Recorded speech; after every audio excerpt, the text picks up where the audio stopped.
வணக்கம் viewers, welcome to Pournami Samayal. இன்னைக்கு நம்ம பார்க்க போற ரெசிபி வெண்டைக்காய் 65.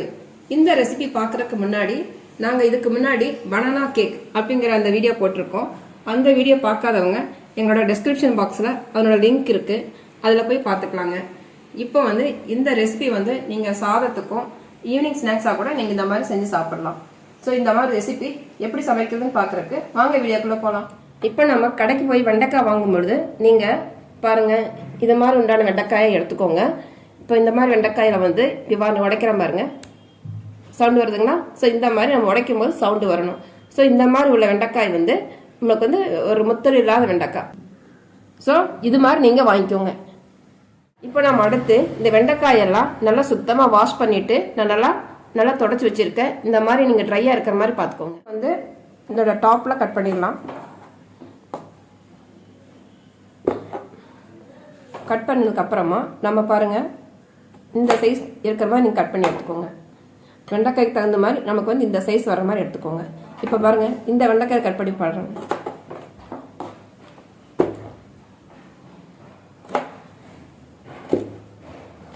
ஸோ இந்த மாதிரி 3 பீஸ் இந்த சைஸுக்கு ஏற்ற மாதிரி நீங்கள் கட் பண்ணி எடுத்துக்கோங்க எல்லா வெண்டைக்காயும். பாருங்கள், இப்போ எல்லா வெண்டைக்காயும் நாம் இதை மாதிரி கட் பண்ணி எடுத்து வச்சுட்டோம். இந்த வெண்டைக்காயோட அளவு ஒரு 400 கிராம் உண்டான அளவு இருக்குங்க. இப்போ நாம் இதுக்கு பைண்டிங் தேவையான அளவு மசாலாக்கெல்லாம் 1 by 1 சேர்த்துக்கலாங்க. இப்போ நம்ம கட் பண்ணி வச்சுருக்கிற வெண்டைக்காயை இந்த ஒரு பவுலுக்கு ட்ரான்ஸ்ஃபர் பண்ணிடலாங்க. நம்ம முதல்ல கார்ன்ஃப்ளவர் 2 ஸ்பூன் உண்டான அளவு இதோட சேர்த்துக்கலாம். அடுத்து அரிசி மாவு, இது ஒரு 4 ஸ்பூன் உண்டான அளவு சேர்த்துக்கலாங்க.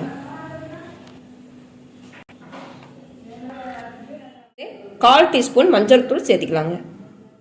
ஒரு 1/2 ஸ்பூன் உண்டான அளவு கொத்தமல்லி தூள் சேர்த்துக்கோங்க. அடுத்து 1/4 ஸ்பூன் உண்டான அளவு சீரகத்தூள் சேர்த்துக்கோங்க. இதில் 1 ஸ்பூன் உண்டான அளவுக்கு மிளகாத்தூள் சேர்த்துக்கோங்க. நான் காஷ்மீர் சில்லி மிளகாத்தூள் அது 1 ஸ்பூன் சேர்த்துறேன். நீங்கள் இல்லாட்டி அதுவே சேர்த்திக்கோங்க. உப்பு உங்களுக்கு தேவையான அளவு சேர்த்திக்கோங்க.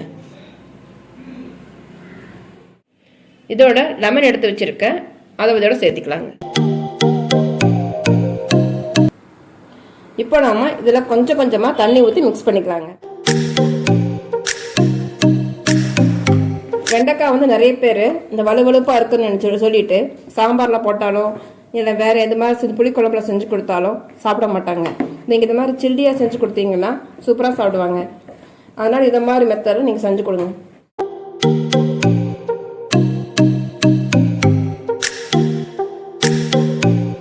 இப்போ நம்ம மாவு நல்லா கலந்து விட்டுக்கலாங்க.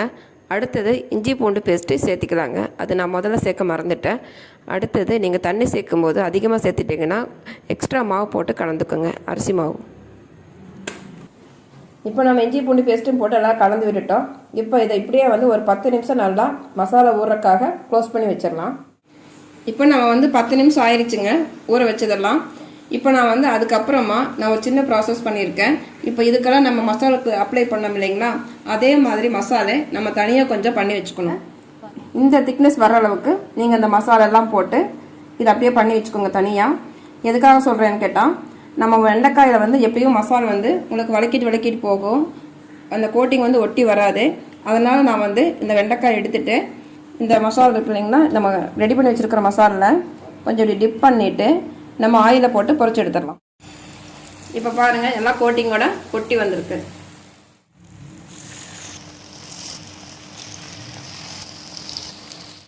இப்போ நான் இந்த மாதிரி பண்ணியிருக்கிறீங்களா, நீங்கள் ஏற்கனவே மசாலா கலக்கும்போது கொஞ்சம் மசாலா இதை மாதிரி டிப் பண்ணி போடுறதுக்காக நீங்கள் எக்ஸ்ட்ரா கலக்கி வச்சுக்கோங்க. அது இப்போ உங்களுக்கு ரொம்ப யூஸ்ஃபுல்லாக இருக்கும். இப்போ பாருங்கள், அந்த மசாலா போட்டது நல்லா கோட்டிங்காகி வந்திருக்கு. இப்போ நல்லா வெந்துருச்சு. இப்போ நம்ம பிளேட்டுக்கு ட்ரான்ஸ்ஃபர் பண்ணிடலாம். அவ்வளோதாங்க. இப்போ நம்ம எல்லாத்தையுமே பொரிச்சு எடுத்துட்டோம். நீங்களும் இதே மாதிரி மெத்தடில் ட்ரை பண்ணி பாருங்கள். இந்த ரெசிபி உங்களுக்கு பிடிச்சதுன்னா கண்டிப்பாக கமெண்ட் பண்ணுங்கள், ஷேர் பண்ணுங்கள், எங்கள் சேனலுக்கு சப்ஸ்கிரைப் பண்ணுங்கள்.